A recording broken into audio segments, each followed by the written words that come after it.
Good morning, everybody. I hope you all got to see President Biden's speech last night. Absolutely extraordinary, honest, filled with empathy, and filled with direction for the future. I really appreciate President Biden's leadership because he's giving us clear goals, being honest about the challenges we faced, but he's giving us a sense of direction that we didn't have last year so often, and now we're getting, and that's tremendously helpful. And obviously, the huge news that the President signed the stimulus, the single biggest shot in the arm for the American people since the New Deal. And this is going to change everything. This is going to make recovery possible.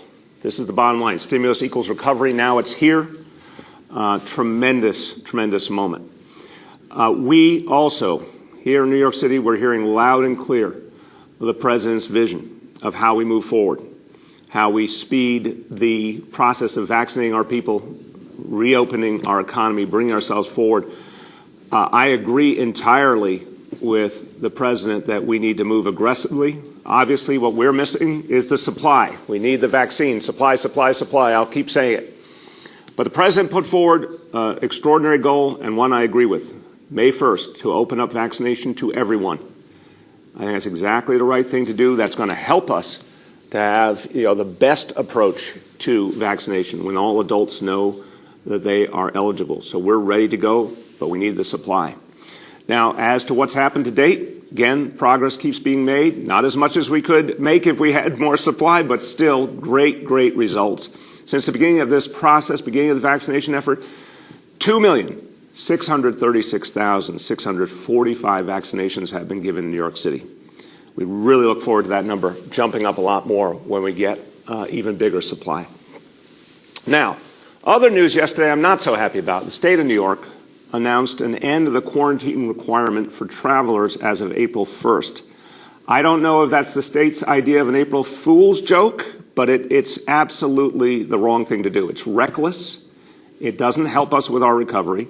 Look, if you say someone is vaccinated, they can fly, they can visit, of course.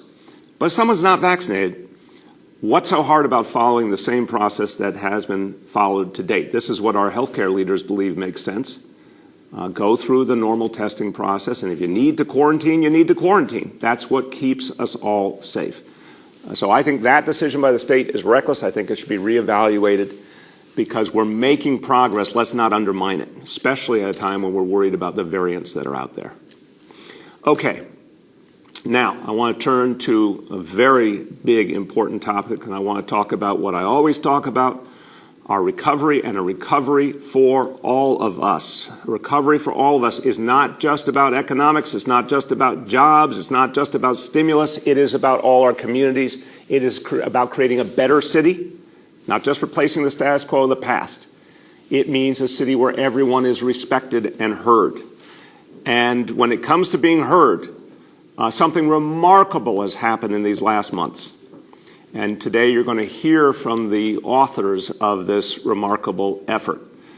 Over the last months in this city, nearly 100 meetings and public hearings have been held as part of our process to reform the NYPD, to reform the relationship between police and community. This is one of the most extraordinary efforts to hear all stakeholders and to hear the voices of the public that I've ever seen. You're going to hear from Commissioner Shea, who believed deeply in this process and participated deeply. You're going to hear from three great leaders, three great community leaders who, in their own rights, run very important organizations, but gave of themselves an immense amount of time and energy to go hear the voices of the people and then take their voices, take their ideas, and craft them into a sprawling reform package, transcendent reform package. And this is what we're presenting today, the second part of the reform proposal for the NYPD. More to come in the days ahead, but this is a signature moment, and it really is based on an intensive and devoted effort to hear the voices of the people. Part one of our report came out last week with 36 proposals for police reform. Part two, released today, has 28 more important proposals for making the NYPD more effective, more responsive, more sensitive to communities, for drawing communities and NYPD closer, for changing some things that haven't worked as well, and addressing the inequities of the past and laying a path forward. 5 key themes are at the core of this report. And the community leaders who played such an important role really focused on ensuring these 5 themes pervaded everything we did. Number 1, decriminalizing poverty, ending that painful reality we've known for so long, what has often been called the school-to-prison pipeline. That reality of folks being born poor, lacking opportunity, finding many, many challenges in life materially, and then on top of it ending up involved in the criminal justice system, magnifying their challenges, magnifying the inequality and unfairness, and limiting their life's potential. That must be overcome. It's going to be immensely challenging work. It's going to take not just NYPD, but every part of city government. But we commit ourselves further to that work in this report. Number 2, recognition of historical and modern-day racialized policing in New York City. This gets to the heart of acknowledging history and being committed to overcoming what history has left us and recognizing the structural racism that still exists, systematically undoing it. Number 3, transparency and accountability to the people of New York City. We have found time and time again, more transparency leads to more trust. More accountability leads to more trust. More trust leads to an actual ability of the NYPD and communities to work together for the good of all to keep everyone safe. In this report with these proposals, we deepen transparency and accountability. Number 4, community representation and partnership. This is what neighborhood policing is all about, but we have more to do. Making sure that the NYPD reflects this city in every way, hears this city, works in partnership with the people of the city, the organizations that represent our communities in new and stronger ways. This is the essence of policing that is sustainable and works and is believed in by communities. This principle pervades this report. Number 5, a diverse, resilient, and supported NYPD.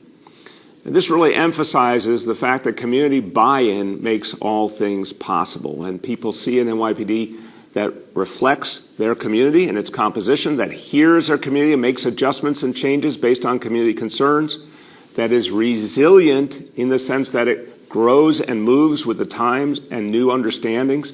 That becomes NYPD that has the active support of communities. That is how you keep everyone safe. Let me talk about 5 specific proposals that you'll see in this report, which is obviously available publicly today.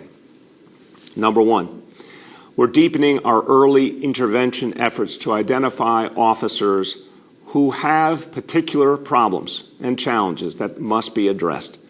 This, in some cases, means an officer needs retraining. In other cases, it means an officer who, for a period of time, should not be doing duty on our streets and for whom there needs to be a deeper reevaluation. For some officers, it may mean the recognition that perhaps they do not belong on the police force.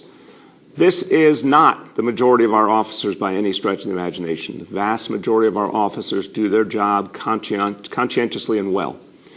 But as in every field, every profession, there are some people who either struggle or don't belong. Our early intervention efforts will be deepened to identify those who need extra help or need a different approach, and to make sure that their work is not in any way endangering the people of this city. Number 2, we're calling upon the state of New York to help us to address an outstanding problem. Look, again, let's go to the big picture. The big picture is the vast majority of our officers do their job well, and thank God there are very few instances in which an officer is found to have done something profoundly wrong that led to the death or lasting, serious, grievous injury of a New Yorker. But in those very few tragic cases, consequences are crucial. We're calling upon the state of New York to pass a law that allows, in those cases where there has been due process and an officer is found to have inappropriately acted, leading to the death or long, grievous injury of a New Yorker, that in those cases that officer would not have the ability to enjoy a pension. That we want to make sure the state joins us and can only be achieved by state law. The state will join us in this effort and pass a law that would allow for the forfeiting of pensions in those instances. Number 3, the promotion process.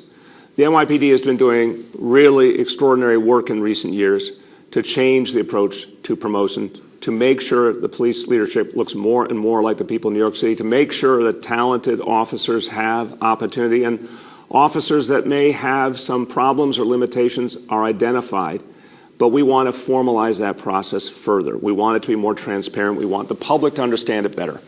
How the good work that officers do is weighed, their service record, their accomplishments, their engagement with the community, and the value they put as leaders on engaging communities and hearing and acting on community feedback, and of course their full disciplinary record. All of these elements have to be considered. They are considered in the promotion process, but we want to do it more formally, more clearly and transparently going forward. Number 4, important change that we're proposing today to further ensure that the NYPD looks like New York City and in fact is made up more and more of residents of New York City. Look, today's NYPD is a very different police force than even 10 or 20 years ago. It is much more representative in its leadership ranks and among rank and file, but we need to go further. So currently, we provide a 5-point preference for New York City residents in the application process to become an NYPD officer. We will now double that to a 10-point preference. And this will greatly advantage New York City residents who want to serve this city on the NYPD. 5th, we're going to be forming a large effort, an intense effort, working with our new schools chancellor, Misha Ross Porter, and our task force on racial inclusion and equity. That's leaders of color in all city government agencies. This extraordinary group of leaders is going to work together on a major initiative to end the school-to-prison pipeline, to systematically review all elements of city policy, and this goes far beyond the NYPD, all elements of city policy that might be contributing to, wrongly contributing, inadvertently contributing to that reality, that pipeline, and also all of the available tools we have and that we can call upon the state and federal government to bring to bear to end the reality of that pipeline once and for all. This is very difficult work. If anyone's thinking right now that's work that's going to take a lot of effort and a long time, you are right. But we've got to begin now because it must be undone, it must be changed, and we're committed to doing that. So that is an overview of some of the key principles in today's report and some of the proposals that I think are most important for New Yorkers to hear and I think will make the biggest change in the way we police our city and bring police and community together. I want to turn to the Commissioner with this. I appreciate that Commissioner Shea put himself heart and soul into the process of listening to New Yorkers about what they were experiencing with their interactions with the NYPD, what changes they foresaw, what they thought would work, and he heard them.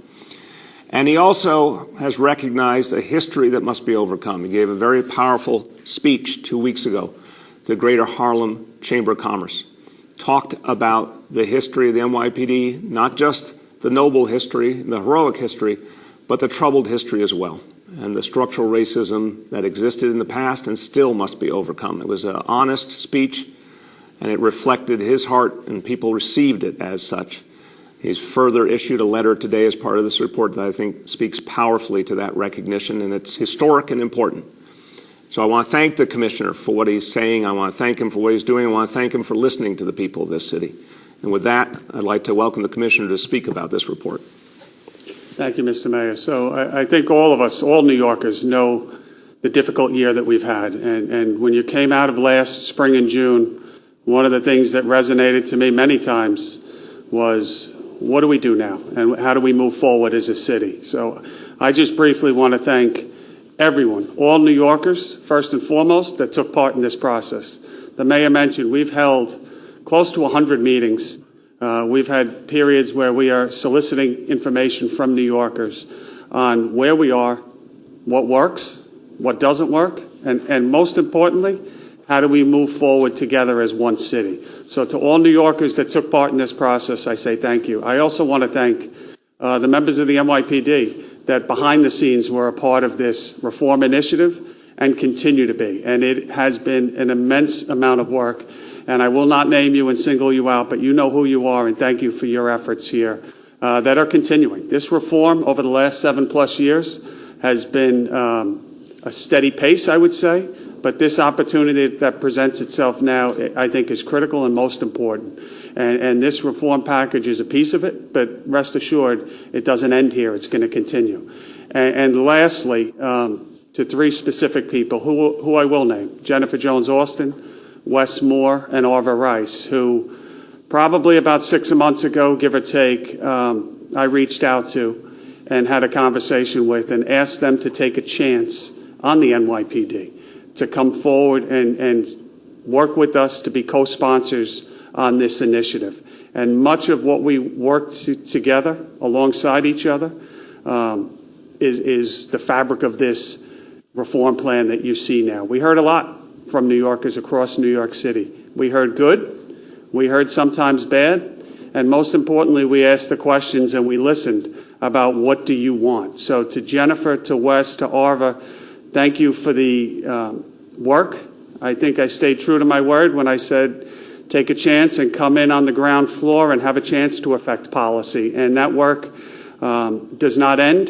It continues, but a sincere thank you. So, Mr. Mayor, back to you. Thank you very much, Commissioner.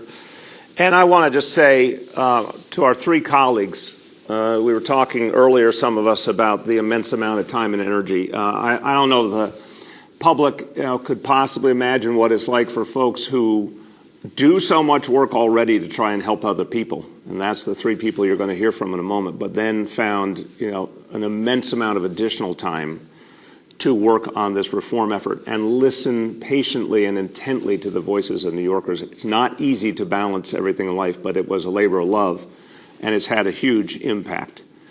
So I want to turn to each of them, starting with Jennifer Jones-Austin, who we have worked together on so many initiatives, including this very week, earlier this week, on the effort to end solitary confinement in the city through her leadership of the Board of Corrections. Again, I don't know where she finds the time, but I'm very glad she did.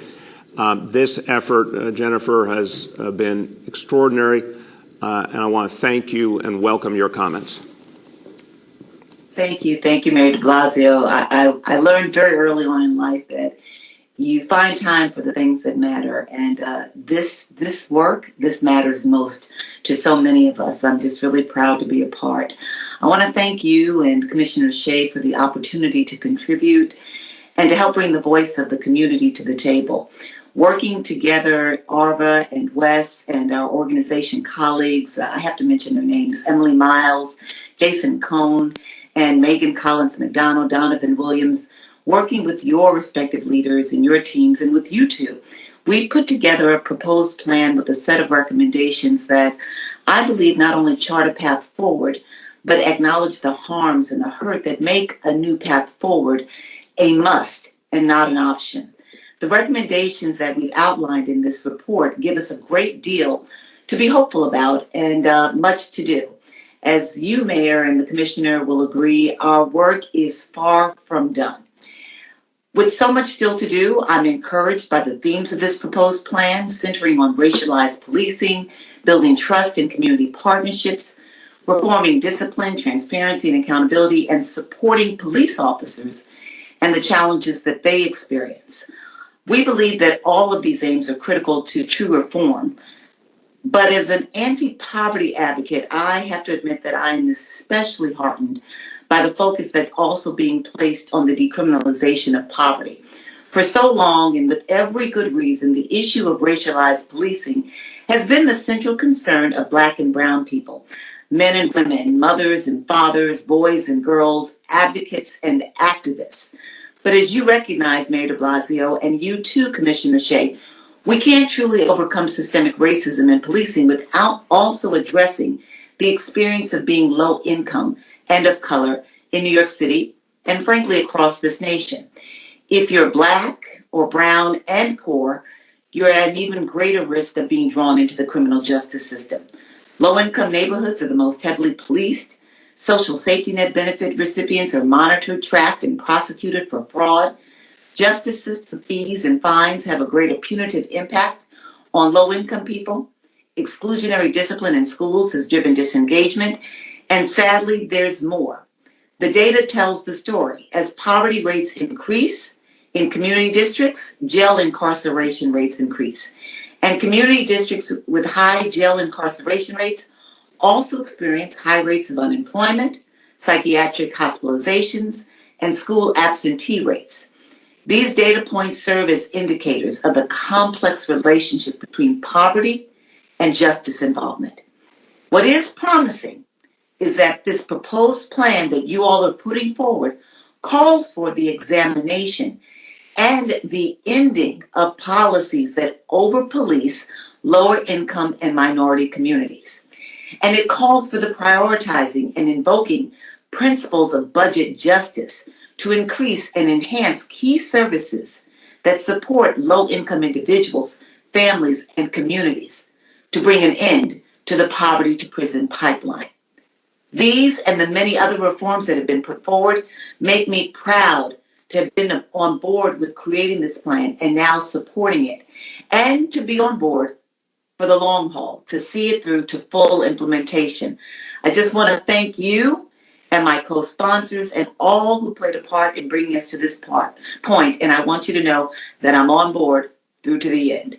Thank you. Thank you so much, Jennifer. And we've been working together for years, and I know you'll be there the whole way through and in the extraordinary work to come. Thank you. I want to turn to Wes Moore, and I want to say I've gotten to know Wes over recent years through his extraordinary leadership of the Robin Hood Foundation. He has done transformative work there, has recognized that if we're going to address issues of poverty and injustice, we have to do things a very different way, and he's challenged everyone to do those things differently and then put real support behind it. And I know this is something he is passionate about, believing that change can happen and then doing the hard work to make it happen. Wes, we welcome your comments on this report.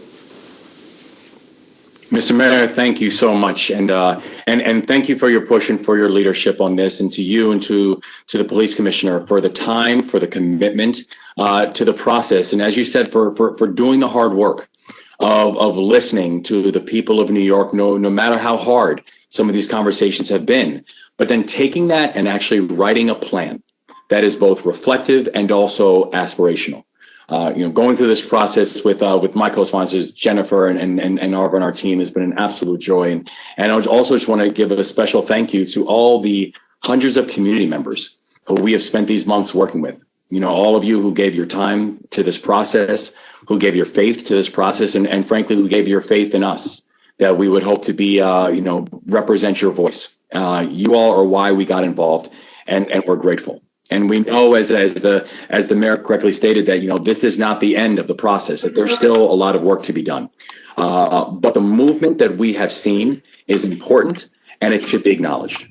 The plan includes an entire section on recognizing and continuing to examine the historical and present-day racialized policing practices that have plagued New Yorkers, and especially Black and brown residents of the city, for far too long, and to continue to impact people's experiences and interactions with law enforcement even to this day. The plan acknowledges that while the draconian policy of stop and frisk was ended under the time of the de Blasio administration, but the reality is Black and brown New Yorkers are still living under the blanket of abusive police practices that seem to only single them out simply because the color of their skin. And this matters. It matters both because of the short-term impacts on this basic assault on humanity, but it also matters because there are long-term impacts on economic prospects. New data that Robin Hood recently did in partnership with the Brennan Center for Justice finds that a prison sentence, regardless of any form of length, cuts annual earning potential in half, which results in a loss of nearly $500,000 over the course of a career. For people of color, the effects are even greater. For Black and Latinx people who have a prison record and experience that, they will find that it is nearly flat a trajectory in their earnings, in their lifetime earnings, while their white counterparts are able to steadily climb across a lifetime. And so this plan does call for the city to create a dedicated process to acknowledge, to address, and to repair past and present injustices and trauma caused by the practice of racialized policing. Truth is a prerequisite to progress. It calls on the NYPD to participate in a comprehensive independent review to identify and assess persistent structural barriers of racism within the department, and also building upon a federal monitors reforms for policing training, supervision, and the handling of citizen complaints and discipline for officers who are guilty of misconduct. It stresses that this plan pushes and addresses the issue of removing school safety agents from the authority of the NYPD to the Department of Education with the goal of making our schools a supportive, safe place for children, rather than creating an environment where children, especially Black and brown children, are trapped into a pipeline that is a genuine poverty to prison and criminal justice pipeline. It requires NYPD supervisors to proactively monitor discretionary officer activity for indications of bias-based policing and take corrective actions and measurements for these offenses. And importantly, what it also does is it understands the interconnectedness of all of these pillars that the mayor laid out. Understanding that accountability does come with an understanding of the impacts of racialized policing. Understanding the impacts of racialized policing does come with an understanding and a focus on the decriminalization of poverty and how that's necessary to have accountability measures. All of these pillars, they lean on each other. And we have a core insistence and a core focus on this idea and this measurement, as Jennifer pointed out, of budget justice that still needs to be addressed. And we look forward to working with the mayor in the short term and the long term to ensure that the upcoming budget includes the necessary financial resources to achieve his vision of completely reimagining policing within the NYPD. So I'm grateful for the chance that as we're going through a process to push for necessary changes in our community, changes that we have seen and known and understood ever since my time as a child, that we now have a process to be able to see that through, and that I was asked to have a seat at the table to help represent community voice on it. So I'm grateful and I'm thankful for the opportunity to be here today and then beyond. Thank you so much, Wes. And Wes, you said many powerful things, but I want to just cling to one that I particularly appreciate. Truth is a prerequisite to progress. This report has a lot of straightforward, clear truth in it, and it aims high. I liked what you said also in the beginning. There's a lot of practical right now elements, and there's aspirational elements that also say, even if it's going to take tremendous effort, we have to make fundamental change. And I really thank you for the way you framed that, and thank you for your extraordinary efforts. Thank you. All right, now I want to turn to the three. We've had three great leaders in this effort. I want to turn to the third, and she has a long history in this city of fostering economic justice, economic opportunity. And one of the things you see in this report is it recognizes the interplay of policing with economic and social factors and how all these issues have to be addressed systematically. And her voice comes through loud and clear in those ideas that are put forward in this report. My pleasure to introduce the CEO of the New York City Urban League, Arva Rice. Good morning, Mr. Mayor, and good morning, Police Commissioner. Thank you so much for this opportunity to speak with you all and to speak with our listeners this morning. On October 13th of last year, I stood with my co-sponsors, Jennifer Jones Austin, CEO and Executive Director of the Federation of Protestant Welfare Agencies, and Wes Moore, CEO of Robin Hood, to accept an invitation to join the Police Reform and Reinvention Collaborative. At that time, I shared my enthusiasm as well as my concern. I was heartened that the executive order called on every locality to engage in an effort to hear from their communities and solicit input and work towards solutions. But like many of you, I was also skeptical. New York is an old city, and so is our police department. NYPD had experienced its share of task forces, advisory committees, and focus groups. Yet a few zip codes, as Wes just mentioned, or precincts still experience the highest number of arrest, mistreatment, and tragically even death. And honestly, Over the course of these past few months, there have been times when we met with community members who cursed and cried in frustration. We spoke with police officers in confidence who, while proud to wear their badge, were struggling with how their department would respond to a racial awakening. So at this time that we draw near to the end of this official process, we ask all of you to respond, to which all of you will respond in the public comments period. I'm struck by how much work is still left to be done.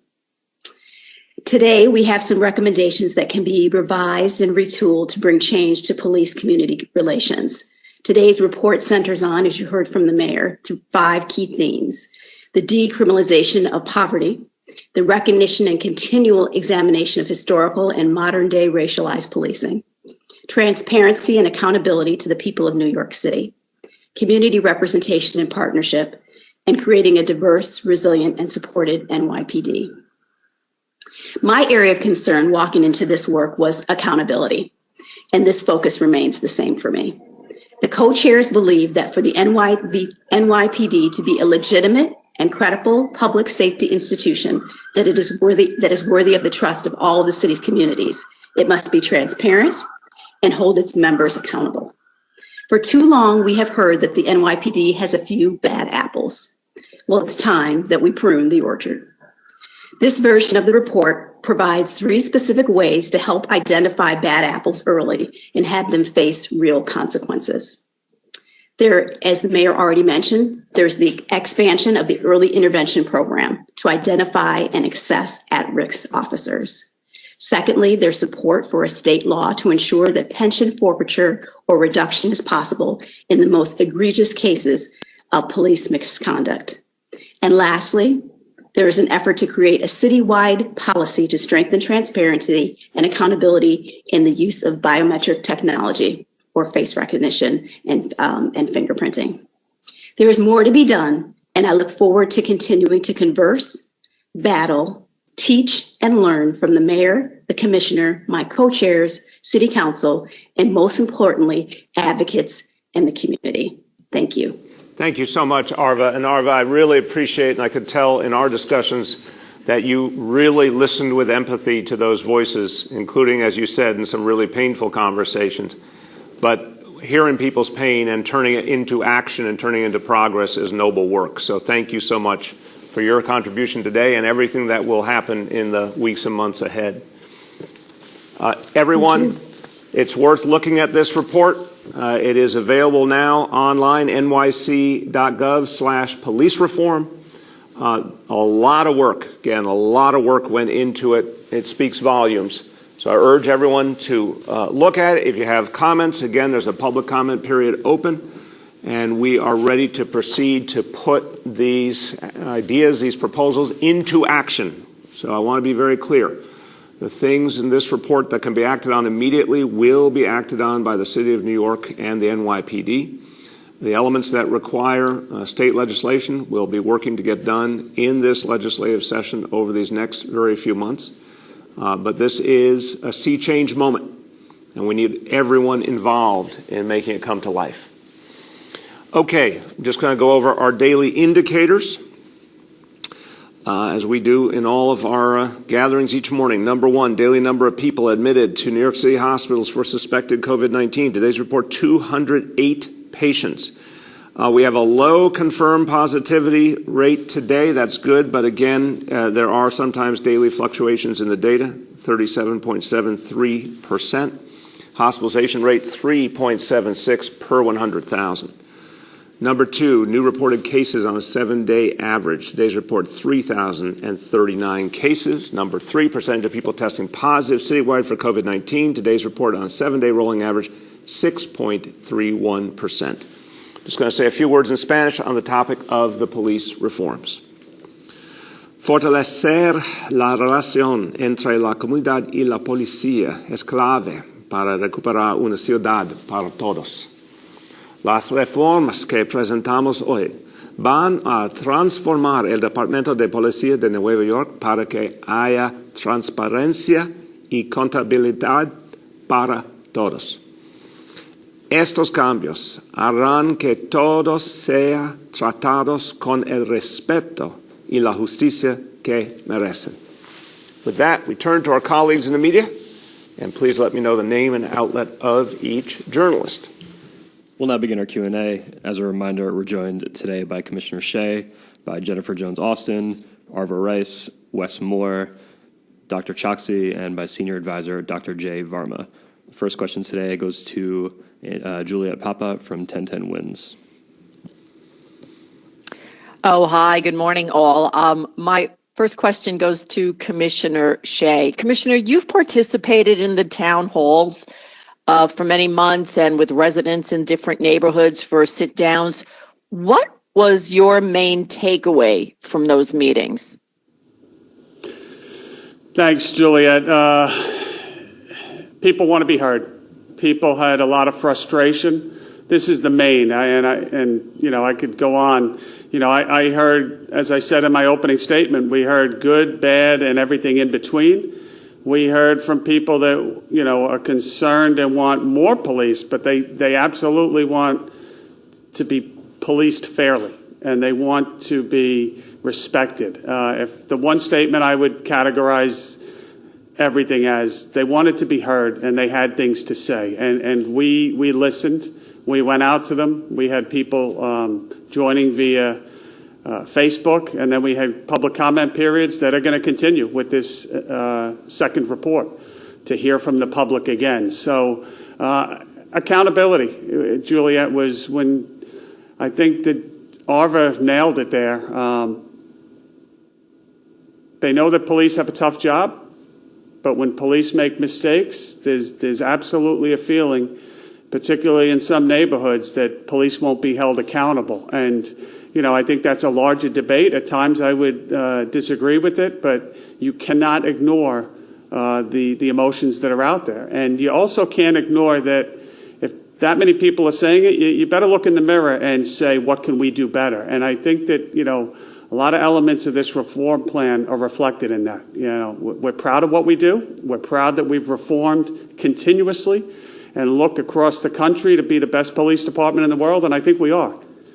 But that doesn't mean we're done, and that doesn't mean that we're perfect, and that doesn't mean we haven't made mistakes either. So, they wanted to be heard, and the accountability and trust were really key themes that we heard over and over and over again. Thank you. Go ahead, Juliet.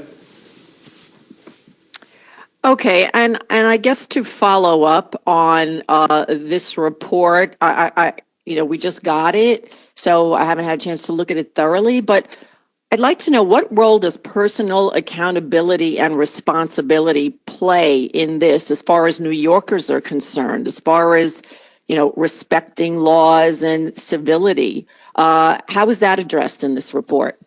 Oh, I think, Juliet, it pervades this report in every sense because, look, everybody has a responsibility to each other. There's one thing we've learned during this COVID crisis is we're all in this together.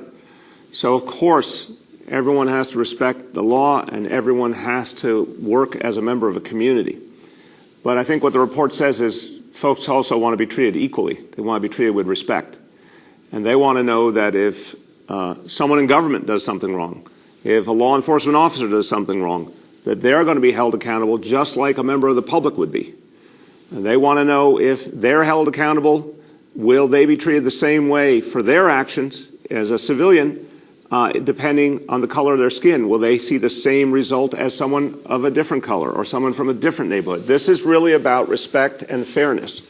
And I think that is strong and clear throughout this report. Go ahead. The next is Andrew Siff from WNBC. Mr. Mayor, good morning, and good morning to everyone on the call. Mayor, within the last few minutes, several members of the New York congressional delegation, including Congressman Nadler, have called on the governor to resign. You have not used that word this week. Are you prepared to do so this morning?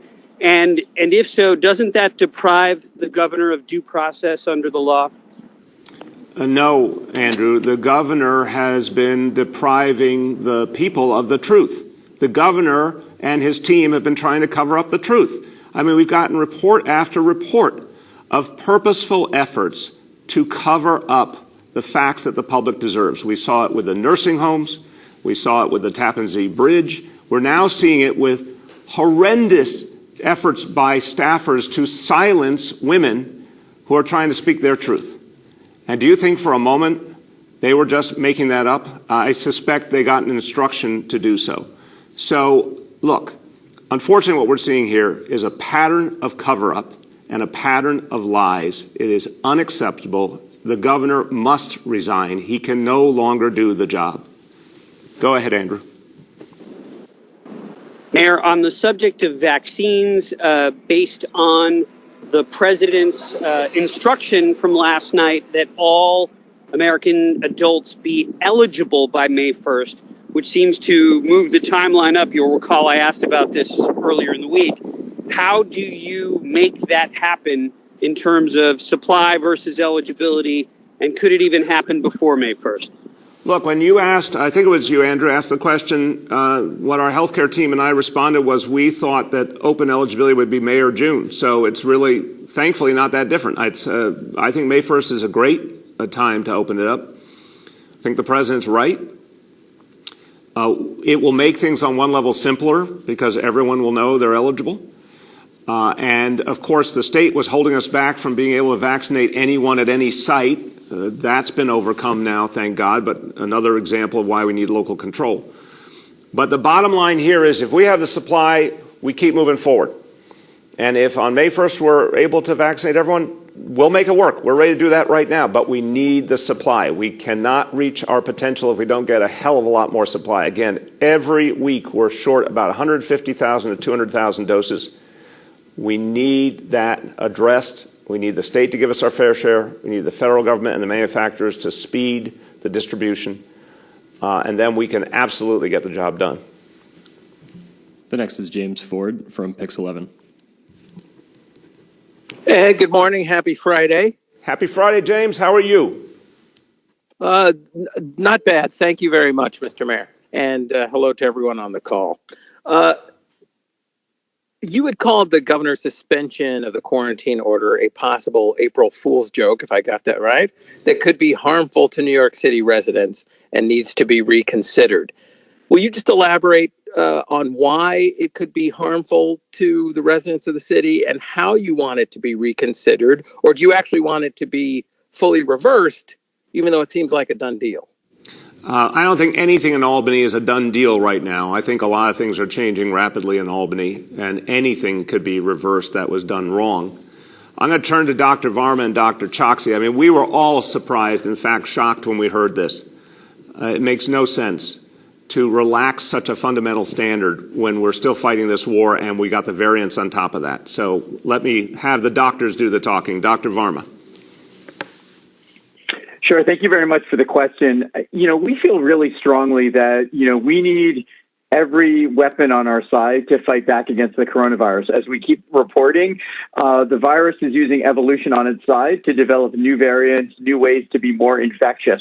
So we need all of the tools that we have available to us. And one of the tools that we know works is testing and tracing. And the reason these quarantine rules are beneficial to us is that they serve as a really critical reminder to people who are traveling to other places around the country, around the world, that they need to be tested before they get on a plane. They need to get tested after they get off that plane and are at home. And they need to stay isolated until they're confirmed that they haven't acquired COVID during that time.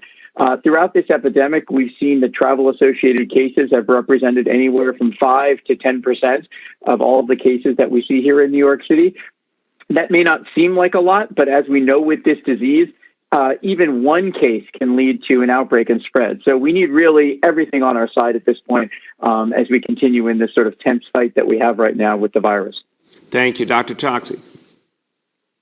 Yes, sir. Thank you. I will just add briefly that the reason that it's particularly important, to maintain travel quarantine, we just have to look around the world and around the country to see that cases, do continue to be a problem in other jurisdictions as well. There are major COVID-19 outbreaks occurring in parts of Europe, in parts of South America, and there are, greater proportions of certain variants seen in other parts of the United States as well as around the world as well. So this has been a critical tool in our fight, as Dr. Varma has mentioned. And now is just the time for us to be recommitting and redoubling our efforts when the idea that we could turn the corner on the pandemic is finally in our sight. Amen. Go ahead, James. Thanks very much. The state assembly speaker has now begun this process that could lead to Governor Cuomo's impeachment. Look, you've made it clear how you feel about the need for the governor to resign. How do you feel about possible impeachment, please? James, look, the governor should do the right thing and recognize that he just can't do the job any longer. He's lost the faith of his fellow leaders around the state, and I think he's increasingly losing the faith of the people. Unfortunately, this is because of his own actions and the actions that he directed his team to do. But if he tries to persist in the role, then the impeachment process, I believe, will resolve it that way. In the meantime, the work of government is going to keep going forward. You know, we're here every single day doing our work. The state legislature is doing its work very effectively on a host of issues. We're going to keep moving forward no matter what. But I think he should do something that's decent after these many, many indecent revelations and simply resign. The next is Emily from New York One. Good morning, Mayor de Blasio and Commissioner Shea. A question on the residency requirements or lack thereof for the NYPD. What precludes the city from requiring that all new hires be New York City residents now? So, Emily, that is a matter of state law. In addition to policy matters, remember, something like that has to be dealt with on a bigger level. We have to be clear about the fact that over the years there's been more and more recognition that for working people, including so many of our public servants, it is very hard to afford this city. That's a fundamental challenge. But a way that we can address our desire to have more and more New York City residents on the police force, a way we can do it productively and immediately, is to double the points given for preference for New York City residents. That's something that's going to be a big difference maker, and that'll bring more and more city residents onto the force. Go ahead, Emily.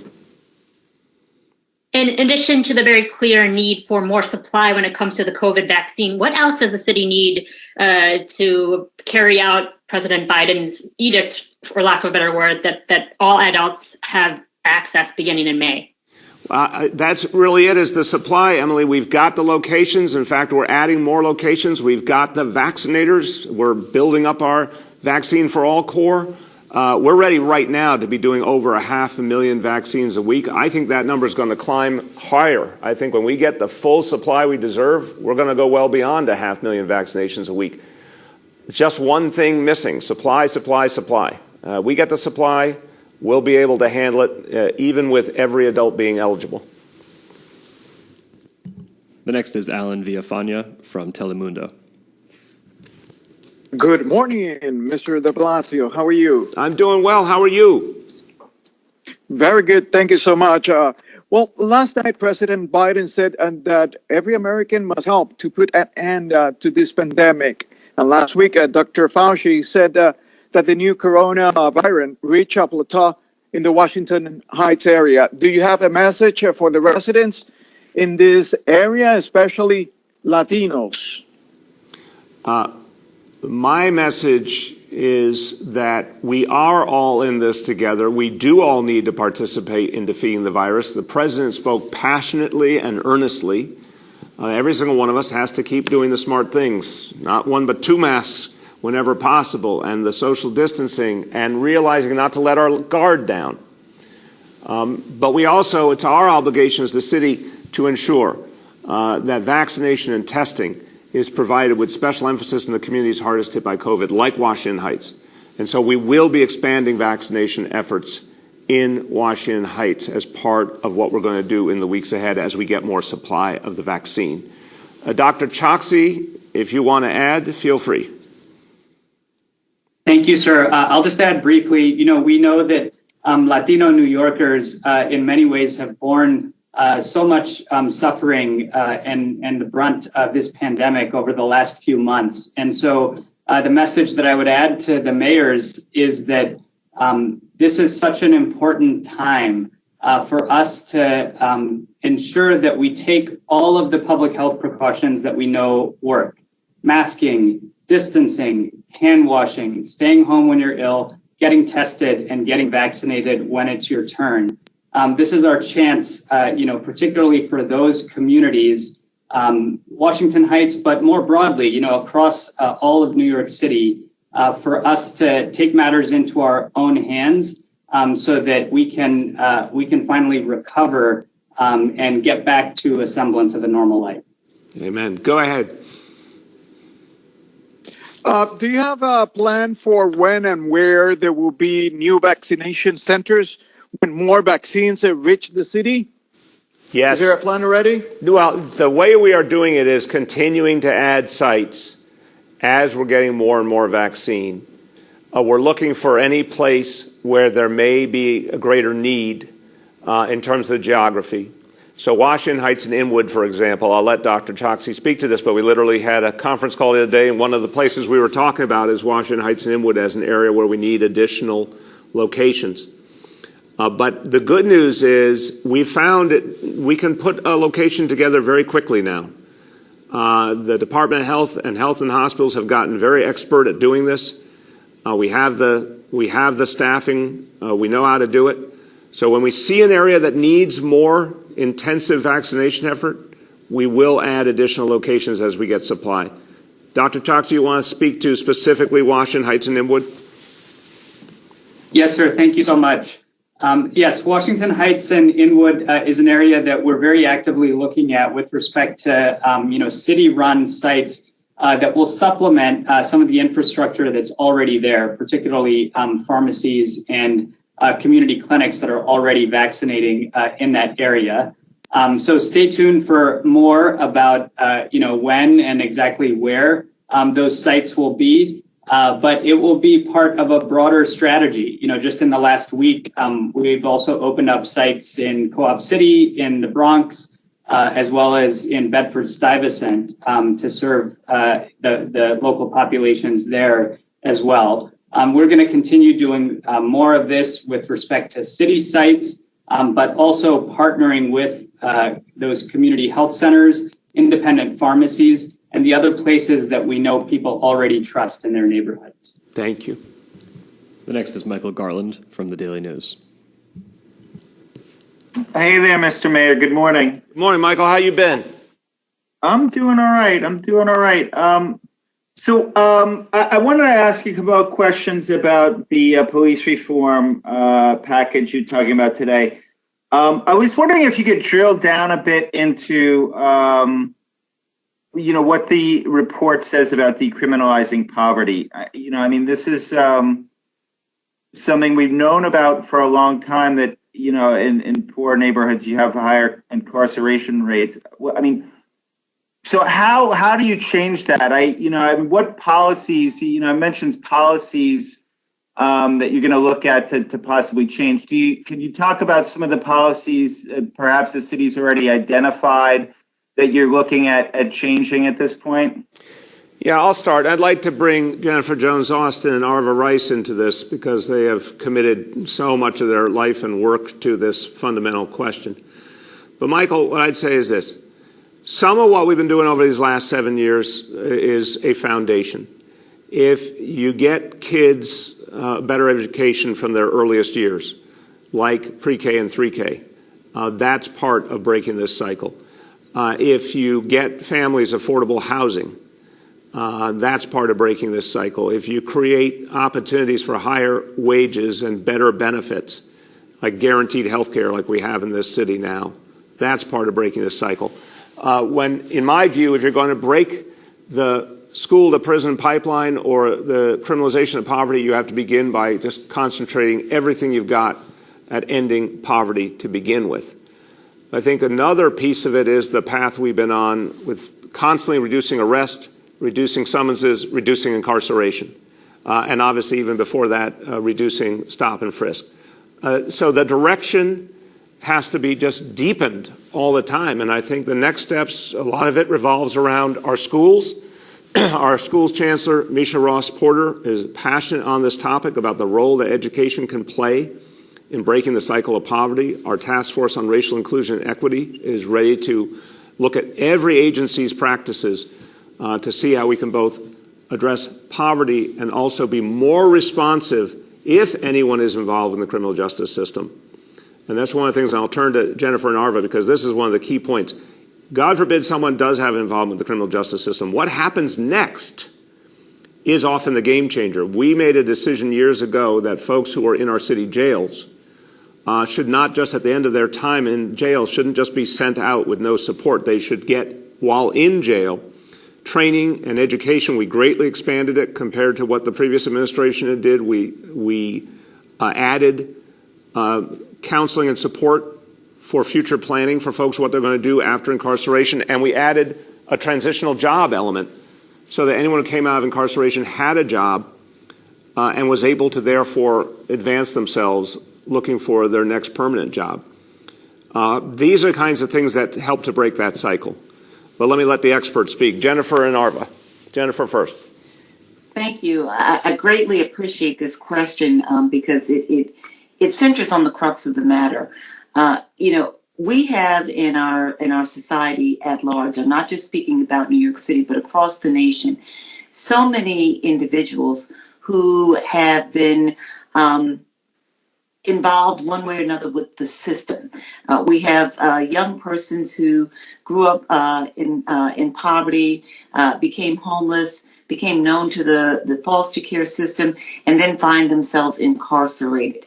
We have people who have mental health challenges that become involved with the justice system. And very often, it's because the systems that are there to support them have not really been set up and structured and supported in a way that can really help meet their needs. I lead an organization, FPWA, that works with better than 200 nonprofit human service and faith-based organizations across the city of New York.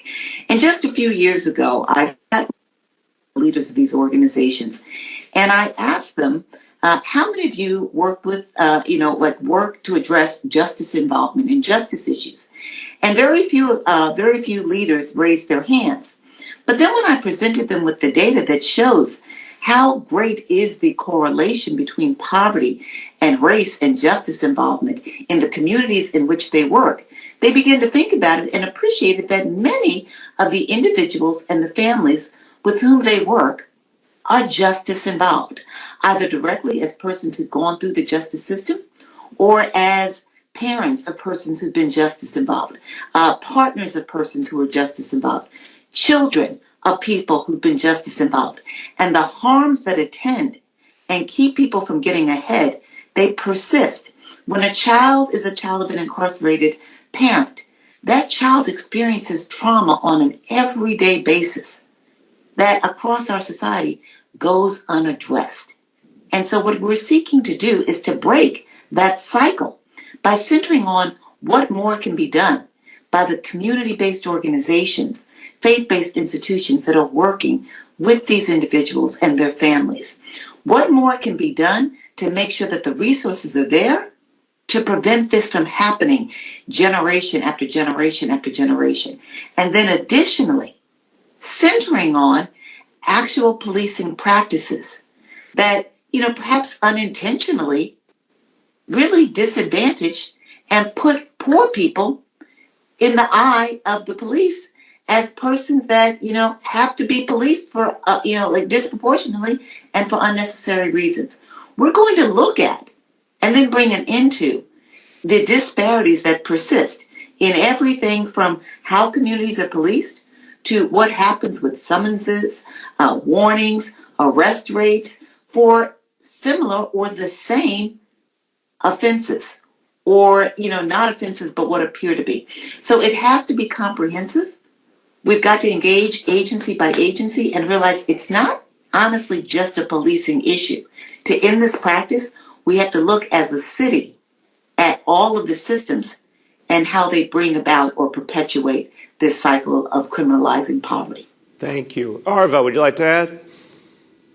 Yes, Jennifer, my dear friend and colleague, has spoken to this issue wonderfully and well, as she always does. So I'm just going to add one brief statistic to the comments that she's made, and that is that in the New York Urban League State of Black New York report, which we recently released, one of the statistics that really sobered me was the fact that African Americans and Latinos make up 17% of the population of New York State, where we make up 92% of the population of our prison system. And so as long as we have those numbers, those stats that are in place, all the things that Jennifer just spoke about in terms of criminalizing our young people, we're not sitting in the basements of suburban houses doing whatever it is that we do. We're standing out on street corners. And as a result, we are constantly interacting with the police, and it leads to negative results. And so this work is so important in order that we stop criminalizing poverty and that we can change those statistics. Thank you very much. Go ahead, Michael. That's it. Thank you. Thank you. We have time for two more for today. The next is Caroline from Gothamist. Hi, thank you. Thank you so much. So first of all, I have a question related to police accountability. The NYPD disciplinary database that was released a few days ago has some serious gaps in it. It focuses mainly on cases in which an officer was found or pled guilty to department charges and excludes pending cases and charges brought before 2014, cases in which an officer wasn't disciplined. So I'm wondering, is the city going to fill in these gaps, and why is this information being left out? Caroline, absolutely more is coming. It's a big release. There are legalities that have to be followed in terms of, for example, redacting names of complainants. But the release is going to continue over the coming days. We want to keep going back farther in time. We're going to be releasing information about substantiated cases involving all active duty officers going back to the beginning of their service. So this is just the beginning of what will be a larger release. Go ahead. Thank you. I also was interested in the fact that, talking about these recommendations and the report that's coming out, you were saying that there's a focus on acknowledging mistakes of the past. I'm wondering if you're willing to right now acknowledge some of the mistakes that people have called attention to in policing protests for racial justice last spring and summer. There was an investigation into human rights violations in one of the protests. People have called out kettling and other tactics, the use of the SRG. We're about to go into another warm season. We're going to see a resurgence of protests. So I'm wondering if you can acknowledge the mistakes of the past and talk about how protest policing will be different this summer. Oh, absolutely, Caroline. It's going to be very different. I spoke very personally about the mistakes made, and I took responsibility for my role as leader needing to do better. I think the Department of Investigation report was very fair and identified a series of areas where I have to do better, the department has to do better, and we are doing that right now. We've been implementing those recommendations aggressively. We agree with them. Kettling, for example, is something that never should have happened, never should happen again, period. And we've been very clear over the last few months that that is not an acceptable approach. It will not happen in the future. So I think we learned some very powerful and painful lessons from last year, and I think the work will be very different. Policing will be very different. You're seeing it already in demonstrations around the city. We have a real focus on our community affairs officers being the focal point of how NYPD handles protests. Much more limited role, if any role, for SRG. And I think the work of reform that has been going on since last summer, at the local level, at the state level, at the national level, is being felt. And people see a response to the many, many strong, peaceful protests out there calling for change. They see an honest response, and today's report is that exactly that, is part of that honest response. And I think people recognize when their government is listening and acting. And it does change, the way folks approach things if they feel they're being heard. Go ahead. Last question for today goes to Henry from Bloomberg. Mr. Mayor, how are you doing? It's Friday. Morning. It's Friday morning. Happy Friday, Henry. It's been a very long week, but here in New York City, we keep moving forward. My friend, how you doing? I'm doing good. It's weekend, watch a little baseball. You can't get better than that. Amen. But let me ask you a couple of difficult questions, if you will. It's not going to come as any surprise to you, but we have a story out about the inequities in delivering vaccine. If you're on the Upper East Side, you got a great chance. If you're in Harlem, not so much. This you know. But in our reporting, we found many people in communities of color or heavily immigrant communities where residents or council members or assembly members, people who have deep ties in the community, say the city is invisible despite your efforts. They don't see anything in multi-languages. They're not seeing leafleting. They're not seeing these canvassers that you're talking about. And they all point to this invisibility as part of the problem in getting more participation in these neighborhoods. What do you say to them? I always listen, Henry. I'll say something. I'll turn to Dr. Choksi as well. I always listen to critiques, and if people say we're not seeing enough outreach, then we have to do more outreach. I'm not even going to contest. I'm not going to tell someone that they saw, they saw something they didn't see, right? But I would say to you, the numbers are speaking for themselves. Over 2.6 million vaccinations as of today. The fact is we do see steady progress in reducing inequity.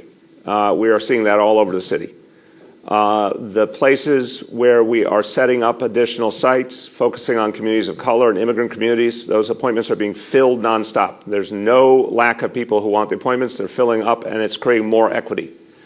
Certainly, the door-to-door efforts have helped immensely.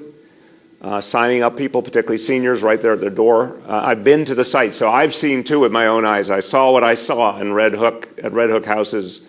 I saw what I saw at Nostrum houses in southern Brooklyn. I saw what I saw at Co-op City. It's obviously happening.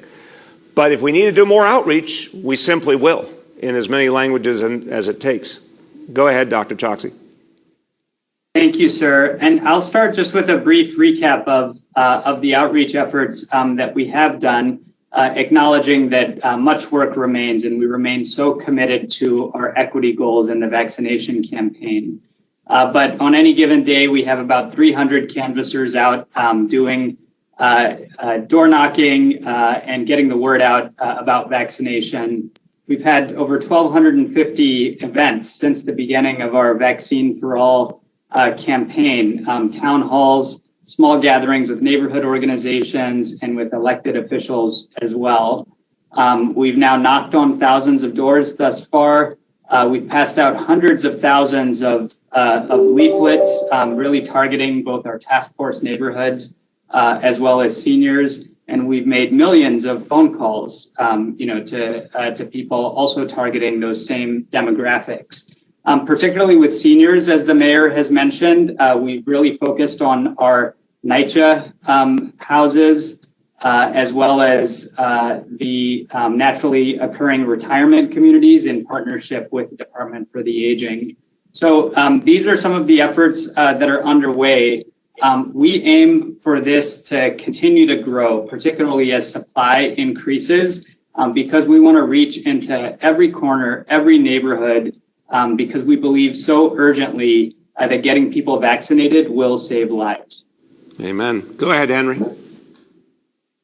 I don't want to dwell on this too much, but the numbers do speak for themselves. You've got a 41% rate of participation on the Upper East Side. It's about 11% in Central Harlem. So I don't doubt the sincerity and the vigor with which you are approaching this thing, but as of March 9th, those are the numbers, and it would appear from those numbers that even more has to be done, as you say. But let me go on to another question about the issue of the day. Henry, let me hold you up a second. Go ahead. I know your comment was sincere, and I'm going to certainly recognize your next question, but I just have to say, really respecting, you are very thorough and concerned, but I'm going to say, please be objective. There is an intensive difference in many communities on, at this point, still trust levels and hesitancy levels. I think we've made real progress, but no one's saying that gap has been closed. So it is not just about where the sites are. The sites that the city has set up are overwhelmingly in communities of color in those 33 communities where the need and the danger is greatest. So the physical reality is the sites are there. The people hired to do the vaccinating come from the communities. That's crucial. The outreach efforts are multiple language. There's door-to-door. All of that needs more. But let's also be clear that we see real differences between communities demographically, and I'd say possibly the single biggest indicator has been income of who's ready, willing, and able to take the vaccine versus who still is hesitating. That's been true up till recently. I think it's starting to change, but you look at those composite figures, you can't leave that piece out of the equation. All right, with that said, go on to your second question. Well, I need to follow up what you just said, because I agree completely with it. The data shows it. We've poured over the data.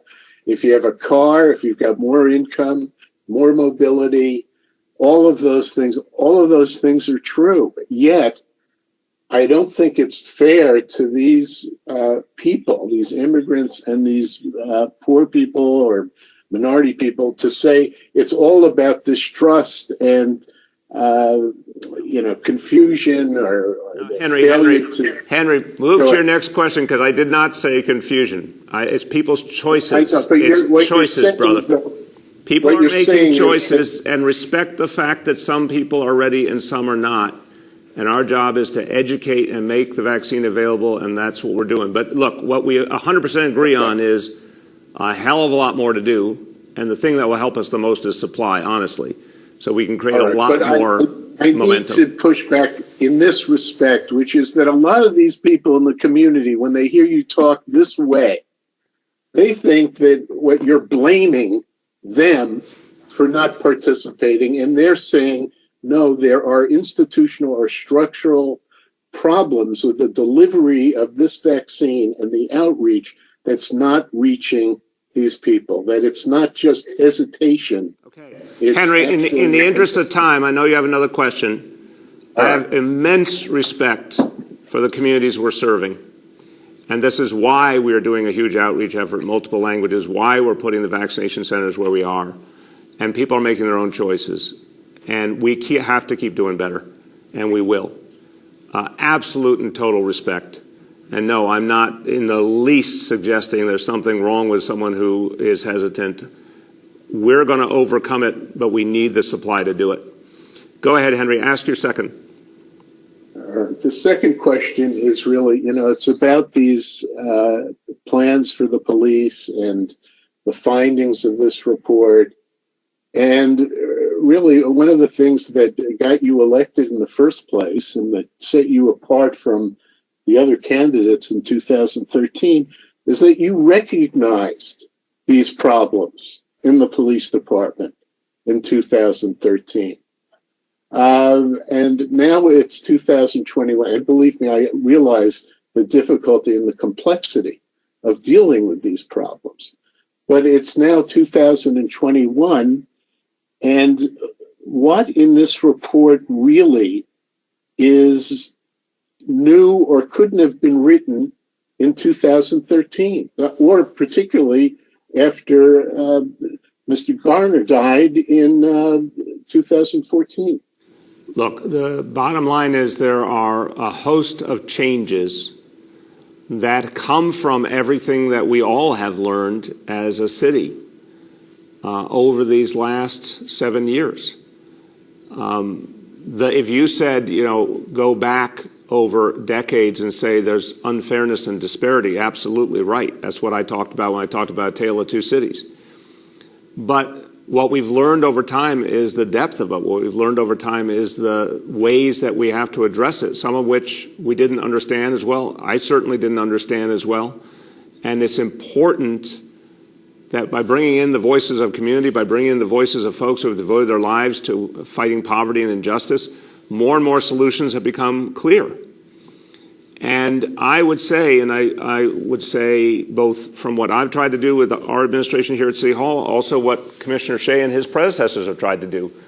You know, there was a through line here from ending stop and frisk, instituting neighborhood policing, retraining the entire police force in de-escalation, then implicit bias training, body cameras on all our officers, reducing arrests, reducing summons, reducing incarceration. There's been a very clear through line. But we also learned how much more we had to do. So I think these new plans are going to create a lot more transparency. They're going to ensure that if, God forbid, there is something that goes wrong, the consequences are clearer.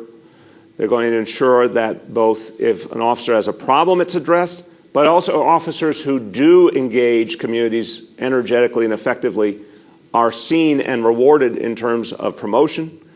The fact that we're going to have another tool now to increase the number of New York City residents in the police force, which is good for all of us. The fact that we're going at the issue of poverty and decriminalization of poverty head on.